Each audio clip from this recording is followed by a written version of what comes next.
Kita mulai. Bismillah. Assalamualaikum warahmatullahi wabarakatuh.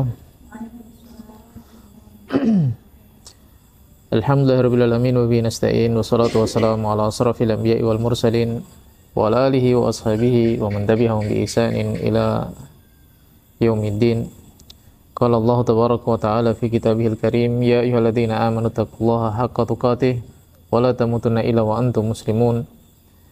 Wa qala jalla fi ula, ya ayyuhan nasu taqu rabbakum alladzi khalaqakum min nafsin wahidah wa khalaqa minha zawjaha wa batha minhuma rijalan katsiran wa nisaa'a wattaqullaha alladzi tasaaluna bihi wal arham innallaha kana 'alaikum raqiba.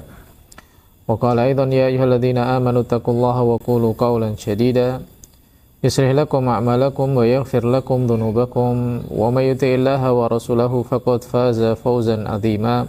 Amma ba'd, teman-teman sekalian yang dimuliakan oleh Allah Subhanahu wa taala. Alhamdulillah, segala puji dan syukur kepada Allah Subhanahu wa taala atas karunia dan juga kenikmatan yang Allah Subhanahu wa taala berikan kepada kita semua.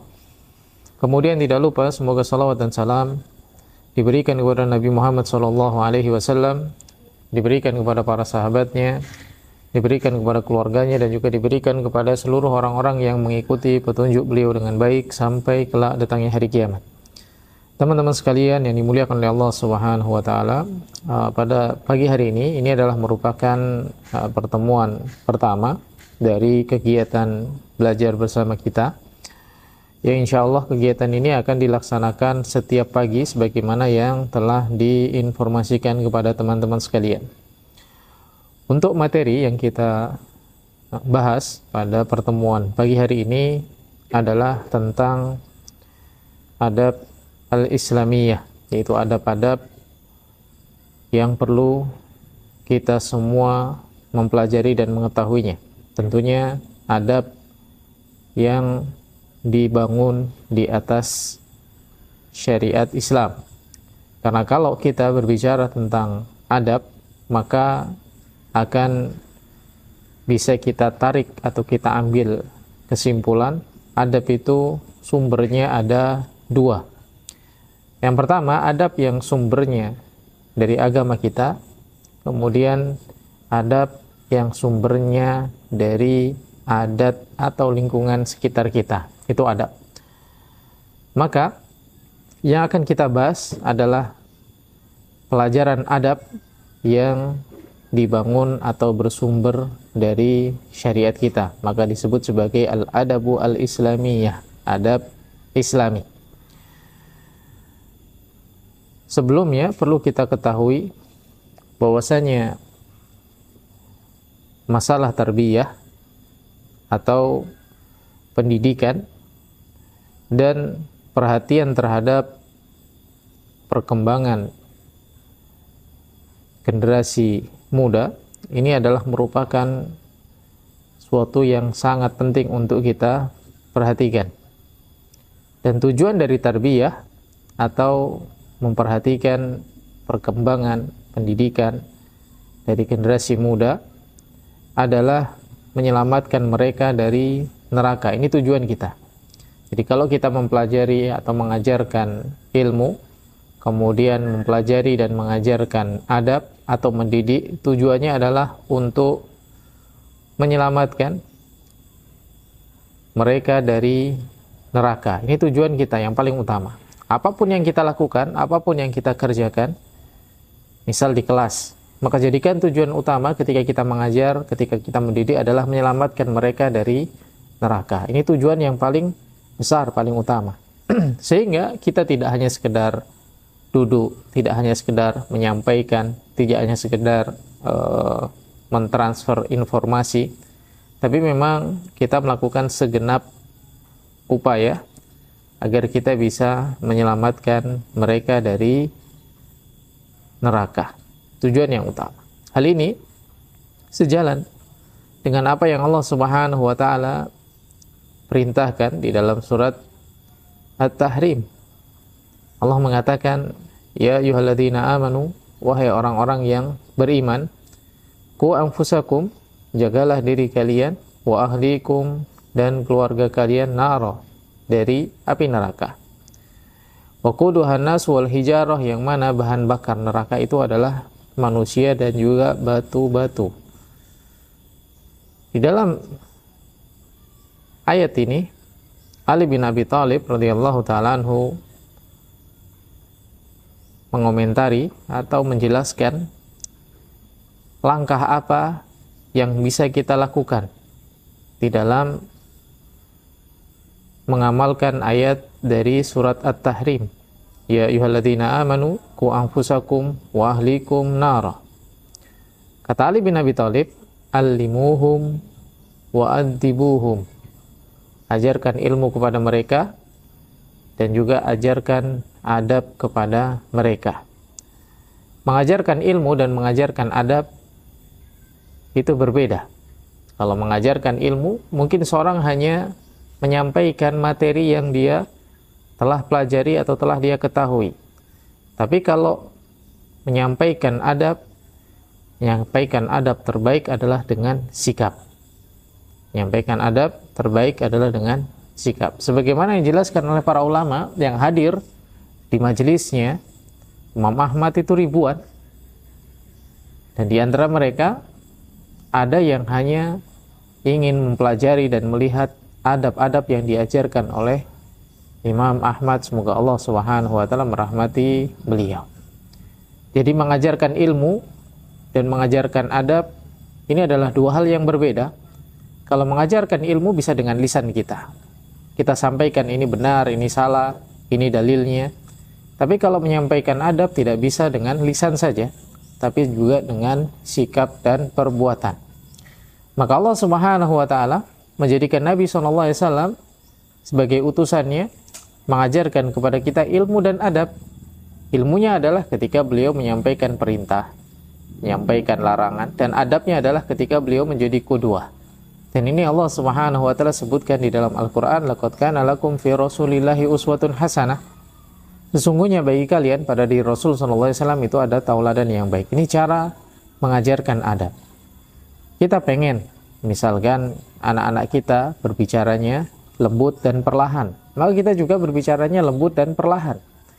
Kita ingin anak-anak menjaga kebersihan misalkan, kita juga harus menjaga kebersihan. Kita ingin anak-anak itu rapi di dalam kelasnya, maka kita sebagai pengajar pun juga harus mencontohkan rapi di dalam kegiatan kita saat belajar mengajar.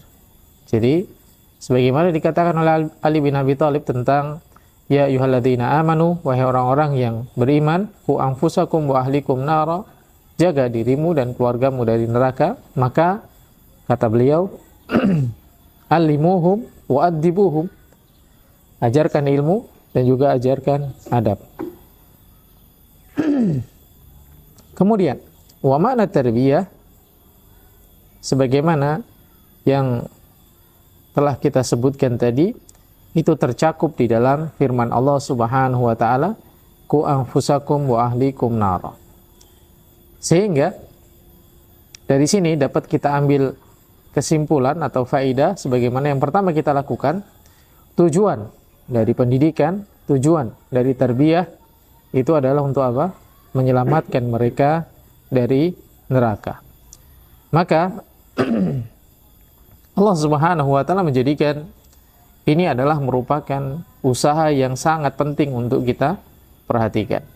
Usaha yang sangat penting untuk kita usahakan atau untuk kita berusaha merealisasikan dalam kegiatan kita sehari-hari. Dan Allah Subhanahu wa taala juga menjadikan generasi yang tumbuh di atas ketaatan kepada Allah Subhanahu wa taala, generasi yang memiliki adab dan akhlak yang baik, adalah generasi yang dicita-citakan oleh semua orang. Dan bahkan dia disebutkan di dalam doa dari orang-orang yang saleh, sebagaimana yang Allah Subhanahu wa taala sebutkan dalam surat Al-Furqan. Allah menceritakan tentang orang-orang yang saleh yang berdoa, walladzina yaquluna rabbana hab lana min azwajina wa dhurriyyatina qurrata a'yun waj'alna lil muttaqina imama. Orang-orang saleh itu, mereka itu mengatakan, Rabbana, wahai Rabb kami, hab lana min azwajina wa dhurriyyatina qurrata a'yun, berikan kepada kami dari istri-istri kami dan anak-anak kami qurrata a'yun, penyejuk mata, dan seorang itu nggak akan menjadi penyejuk mata kalau tidak menjadi orang yang soleh. Seorang itu tidak akan menjadi penyejuk mata kalau tidak memiliki adab dan akhlak yang baik. Waj'alna lil muttaqina imama, dan juga jadikan bagi orang-orang yang bertakwa itu memiliki pemimpin yang baik pula. Dan Nabi SAW pernah menyebutkan, kullukum ra'in wa kullukum mas'ulun an ra'iyati. Setiap kalian itu adalah pemimpin dan kalian akan ditanya tentang apa yang kalian pimpin. Hadis yang diriwayatkan oleh Imam Bukhari dan Muslim. Dan Nabi SAW juga menyebutkan, innallaha sa'ilu kulli ra'in. Allah Subhanahu wa ta'ala nanti akan bertanya pada setiap pemimpin, aman istar'ahu, tentang siapa saja yang dia pimpin. Hafidho am dhayya, apakah dia menjaga amanah tadi sebagai seorang pemimpin, am dhayya, atau dia menyia-nyiakan. Hatta yas'alu rajul an ahli baiti, sampai seorang itu nanti akan ditanya tentang semua orang yang ada di dalam rumahnya, yaitu keluarganya akan ditanya. Jadi kita semua pemimpin akan ditanya tentang apa yang kita pimpin. Guru sebagai pemimpin di kelas, dia akan ditanya oleh Allah Subhanahu wa ta'ala tentang apa yang dia pimpin. Semuanya akan ditanya. Apakah dia bertanggung jawab ataukah dia menyia-nyiakan? Allah Subhanahu wa ta'ala memberikan kesempatan, Allah memberikan amanah sebagai seorang pendidik. Apakah dia mengambil kesempatan dan waktu tersebut untuk mendidik dengan cara yang baik? Dan Nabi SAW telah menyebutkan dengan jelas dalam hadis yang diriwayatkan oleh Imam Abu Daud, kafa bil mar'i isman an yudhi'a man yakut. Cukup seseorang itu dianggap berdosa ketika dia menyia-nyiakan orang yang menjadi tanggung jawab dia. Jadi seorang itu akan berdosa kalau dia tidak memperhatikan tanggung jawab atas orang-orang yang ada di bawah kepengurusannya. Jadi seorang guru ini akan mendapatkan dosa kalau dia tidak berusaha bertanggung jawab dengan anak-anak murid yang dia didik.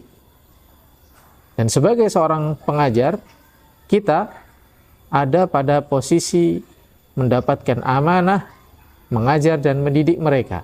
Jadi bukan semua hal yang terkait dengan mereka, tapi kita lebih fokus pada ilmu, adab, dan pendidikan mereka. Adapun makan, minum, dan yang lainnya, itu tanggung jawab orang tuanya. Meskipun mereka juga memiliki tanggung jawab di dalam pendidikan anak-anaknya. Namun kita sebagai seorang guru, kita memiliki tanggung jawab yang besar pula terkait dengan pendidikan anak-anak yang ada di bawah asuhan kita. Jadi jangan pernah menganggap mereka bukan anak saya. Yang penting saya sudah menyampaikan informasi, selebihnya itu adalah tugas orang tua. Bukan seperti itu. Jadi tanggung jawab sebagaimana yang Allah Subhanahu wa ta'ala sebutkan, ku anfusakum wa ahlikum nara, dan dikatakan oleh Ali bin Abi Thalib, allimuhum wa addibuhum. Ini juga menjadi tanggung jawab kita, mengajar mereka dan memberikan adab kepada mereka. Ini penting untuk kita ketahui bahwasanya pelajaran adab ini adalah pelajaran yang tidak bisa kita kerjakan atau kita ajarkan hanya dengan lisan saja, tapi juga harus dengan sikap. Kemudian teman-teman sekalian yang dimuliakan oleh Allah Subhanahu wa ta'ala, untuk materi kita yang terkait dengan al-adab al-islamiyah, maka yang perlu teman-teman persiapkan untuk kegiatan belajar bersama ini adalah buku. Jadi teman-teman siapkan buku kosong untuk mencatat. Ini yang penting. Untuk modul nggak perlu di print, modulnya nggak perlu di print, cukup buku yang kosong. Kemudian teman-teman bawa pulpen atau pena untuk mencatat faidah dan mengerjakan tugas-tugasnya. Jadi teman-teman tidak hanya duduk mendengar, tapi nanti ada beberapa materi, kemudian ada beberapa faidah yang kita tambahkan, dan juga ada tugas-tugas yang harus kita kerjakan. Jadi siapkan buku, pulpen, adapun modul teman-teman bisa buka secara PDF. Kita ambil contoh pada pertemuan yang pertama tentang fadlul adabi fil Islam. Yang pertama kita ambil contoh tentang keutamaan adab di dalam Islam. Di sini disebutkan hadis yang diriwayatkan oleh Imam Bukhari. Hadis yang pertama, Rawal Bukhari fil Adabil Mufrad, di dalam kitab Adab Al-Mufrad, an Abi Hurairah, dari sahabat Abu Hurairah radhiyallahu taala anhu. Qala, beliau berkata, qala Rasulullah SAW, Rasul sallallahu alaihi wasallam bersabda, innama bu'istu liutammima makarima, wa fi riwayah salihah al-akhlaq. Sungguhnya aku diutus untuk menyempurnakan akhlak-akhlak yang mulia, atau dalam riwayat yang lain untuk mengajarkan dan memperbaiki akhlak. Salihal akhlak ini akhlak-akhlak yang soleh, makarimul akhlak, akhlak-akhlak yang mulia. Jadi Nabi SAW diutus untuk apa? Mengajarkan kepada kita, mendidik kita, serta memperbaiki akhlak-akhlak kita. Ini hadis yang pertama. Tugasnya tulis kembali hadis tersebut, kemudian terjemahkan sesuai dengan apa yang teman-teman fahami. Terjemahkan sesuai dengan apa yang teman-teman fahami. Kemudian keluarkan 2 faedah ilmiah dan sikap adabiyah. 2. Yang pertama, faedah ilmiah. Yang kedua adalah sikap adabiyah. Bagaimana contoh merealisasikan sikap atau sikap contoh merealisasikan hadis tersebut. Ini nanti semuanya ditulis di catatan tadi. Jadi satu hadis, maka nanti ditulis ulang hadisnya, kemudian terjemahkan sesuai dengan apa yang teman-teman fahami dengan gaya bahasa teman-teman sendiri. Kemudian yang berikutnya dikeluarkan 1 faedah ilmiah dan 1 sikap adabiyah, sikap adab. Sebagaimana tadi kita sampaikan bahwasanya ilmu dan adab ini bisa dibilang maknanya sama, bisa juga dibilang maknanya berbeda. Kalau mengajarkan ilmu, mengajarkan materi. Kalau mengajarkan adab, maka mengajarkan sikap. Itu salah satu contohnya. Jadi nanti teman-teman tulis, setelah itu nanti kita koreksi dan kita baca bersama untuk mengambil faidah lebih besar. Jadi kalau misalkan 1 orang yang menyampaikan, maka dia akan mendapatkan 1 faidah dan 1 sikap. Kalau 2 orang yang menyampaikan, berarti ada 2 faidah dan 2 sikap. Kalau 3 orang menyampaikan, ada 3 faidah dan 3 sikap. Meskipun tidak menutup kemungkinan ada beberapa faidah yang sama dan juga ada beberapa sikap yang sama, namun itu bukan berarti kita tidak bisa mengambil manfaat. Di antara manfaatnya adalah berarti manfaat atau faidah yang sudah kita catat, kita tulis, ini adalah faidah yang bisa dirasakan oleh banyak orang. Apa maksudnya bisa dirasakan oleh banyak orang? Berarti kita berada di jalur yang benar, berada di jalan yang tepat. Sehingga menguatkan langkah kaki yang akan kita jejakkan di sana. Ini diantara metode yang akan kita gunakan di dalam kegiatan belajar adab ini. Jadi berbeda dengan kegiatan-kegiatan yang sebelumnya. Kalau sebelumnya materi disampaikan, materi ringkas. Kenapa? Karena materi tersebut aku harap menjadi kunci bagi teman-teman untuk belajar lebih dalam. Jadi paling enggak aku menyampaikan gambaran atau review secara global terlebih dahulu. Kayak masalah akidah, aku bahas dengan cepat akidah begini dan begitu. Untuk menjadi kunci bagi teman-teman mempelajari lebih dalam masalah akidah. Namun, ketika kita belajar bersama, pelajaran adab kali ini kita akan belajar dengan cara yang berbeda, yaitu lebih ke langsung ngambil faidah dan praktek di lapangan. Wallahu ta'ala a'lam. Kemudian waktu kita dibatasi sampai pukul 7 lebih berapa? 45 apa 15? Jam 7.45 atau 7.15? Hah? Kemarin jam berapa? Mulainya 6.45 sampai 7.15. Kan kalau itu mulainya jam 7.45. 7.45. Terus berarti kita sampai 7.30. Boleh. 15 menit ada waktu istirahat. Oke. Berarti kita ada waktu 15 menit untuk kita coba praktek apa yang kita sampaikan dari instruksi tadi. Hadis yang pertama, Rawal Bukhari min Adabil Mufrad. Nah, Rawal Bukhari fi Adabil Mufrad. Imam Bukhari meriwayatkan hadis di dalam kitab Adabul Mufrad, karena Imam Bukhari memiliki hadis selain dari Sahih Bukhari. Nah, hadis yang diberi judul atau kitab yang diberi judul sebagai kitab Al-Adab Al-Mufrad. Ada beberapa hadis di dalam kitab Adabul Mufrad yang tidak dibawakan di dalam Sahih Bukhari. Ini menunjukkan bahwasanya Imam Bukhari hanya memilih hadis-hadis yang menurut beliau paling sahih untuk dimasukkan ke dalam kitab Sahih Bukhari. Bukan berarti hadis dalam kitab Adabul Mufrad tidak sahih, sahih sesuai dengan kriteria Imam Bukhari. Namun beliau tidak memasukkan ke dalam kitab Sahih Bukhari. Di dalam kitab Adabul Mufrad, beliau membawakan hadis dari sahabat Abu Hurairah radhiyallahu taala anhu, bahwa Nabi SAW mengatakan, innama bu'istu liutammima makarima wa fi riwayah salihal akhlak. Sungguhnya aku diutus untuk menyempurnakan atau mengajarkan atau mendidik seseorang agar memiliki akhlak yang mulia atau akhlak yang benar. Silahkan ditulis ulang, kemudian diterjemahkan sesuai dengan gaya bahasa atau pemahaman teman-teman, disederhanakan boleh.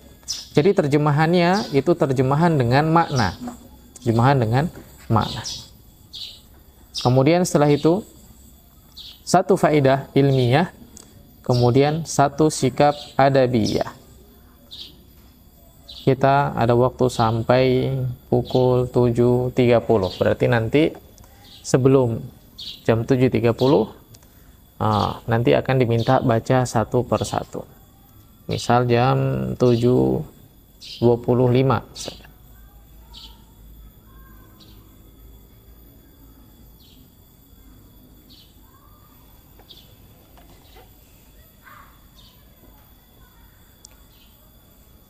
Tadinya kalau waktunya panjang, aku pengen langsung masuk jadi project.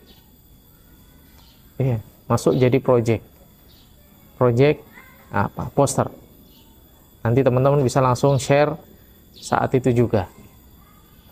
Dan poster itu bisa dengan media, dengan handphone, bisa juga dengan di lembaran kertas yang ditulis tangan langsung. Kemudian difoto, sudah jadi project. Bisa di-share. Dan insya Allah faedahnya akan lebih besar. Karena belajar bukan hanya mendengar atau menyimak, kemudian mencatat, tapi juga langsung ada tindakan berbagi faedah tadi. Ada yang sudah? Siapa yang mau coba? Tanggal berapa sekarang, Mi? Tanggal 10. Hari apa? Senin. Hari Senin. Bagus. Enggak.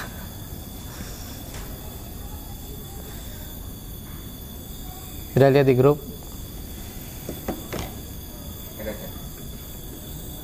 Tanggal berapa?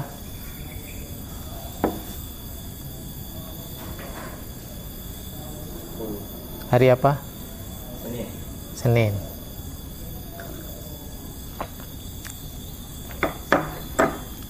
Diulang. Tanggal berapa? Tanggal 10. Hari apa? Hari Senin. Hari Senin. Tanggal berapa?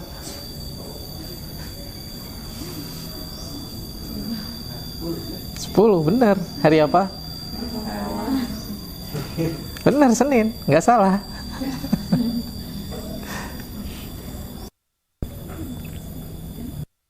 Tanggal berapa? 19 Juni awal. Hah? Syahadatul awal. Jadi terkadang orang itu hanya melihat sisi yang nampak, nggak berusaha menggali apa yang ada di dalam waktu dan kesempatan tersebut. Sehingga terkadang seorang itu nggak banyak mengambil faidah karena dia hanya ngelihat, wah ini matahari terbit dan tenggelam. Ada apa dengan matahari terbit dan tenggelam? Nggak ngelihat di sana, kan gitu. Oh di sana ada tempat makan, nggak melihat tempat makan, apa faidahnya? Kenapa dia ada? Jadi ketika seorang berusaha menghadirkan, kemudian berusaha istifadah, berusaha melihat lebih jauh, dia akan melihat banyak hal yang mungkin tidak dilihat oleh orang lain. Dan itu sejalan dengan ilmu. Kalau seorang nggak punya ilmu, diulang-ulang pun dia tetap nggak tahu. Kayak Ami, hari apa? Hari Senin. Hari apa? Hari Senin. Karena mungkin nggak tahu gitu. Tanggal 10 November, Hari Pahlawan. Hari Senin udah semuanya tahu hari Senin, kan gitu. Apa yang istimewanya, kan gitu. Hari dimana Nabi memerintahkan kita untuk puasa sunnah, wah itu istimewa, kan gitu. Berarti ada sesuatu yang lebih dari sesuatu yang biasa, gitu. Oke. Siapa yang sudah mau dicoba? Ustaz, Yuk. kalau salah dibenerin ya Ustaz. Iya. Hadisnya dibacakan dan hadisnya Dibaca. sampai bawah sampai Iya. faidah. Iya. Hadisnya innama bu'itu liutammima makariman wa fi riwayatin sholih akhlak.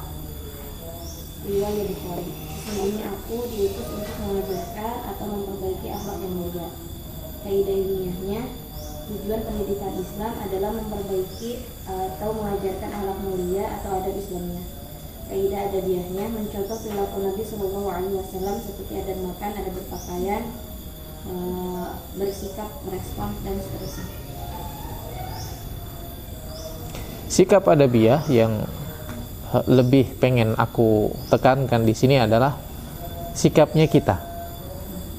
Misal, ketika aku makan, maka aku memulai dengan membaca Bismillah. Kemudian aku contohkan hal tersebut di hadapan siapapun yang ada di sekitar kita. Contohnya, minum Bismillah. Itu sikap adabiyah. Seperti itu. Jadi lebih ke bagaimana kita menunjukkan sikap kepada orang lain dalam rangka mengajarkan adab terkait faidah dari hadis ini. Begitu. Dengan cara praktekkan, contohkan, jadi kedua dan doakan. Nah, seperti itu. Ada lagi yang lain? Siapa?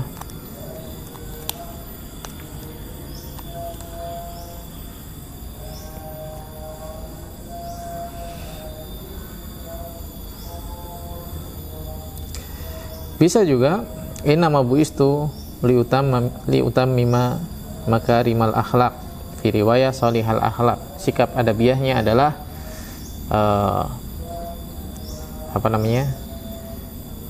traktir.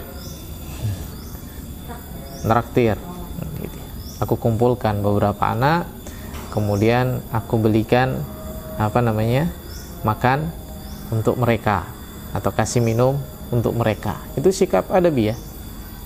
Terus kemudian setiap kali bertemu dengan orang lain, aku mengucap salam dan tersenyum. Itu juga sikap adabiyah. Kenapa? Karena kita mengajarkan adab dan akhlak yang mulia. Oke.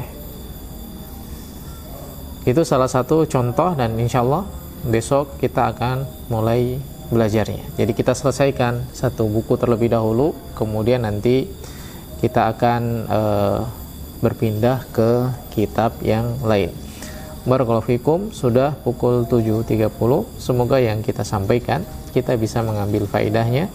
Subhanakallahumma wa bihamdika, asyhadu an la ilaha illa anta, astaghfiruka wa atubu ilaik. Jangan lupa besok bawa buku atau lembar kosong, kemudian pena untuk mencatat. Assalamualaikum warahmatullahi wabarakatuh.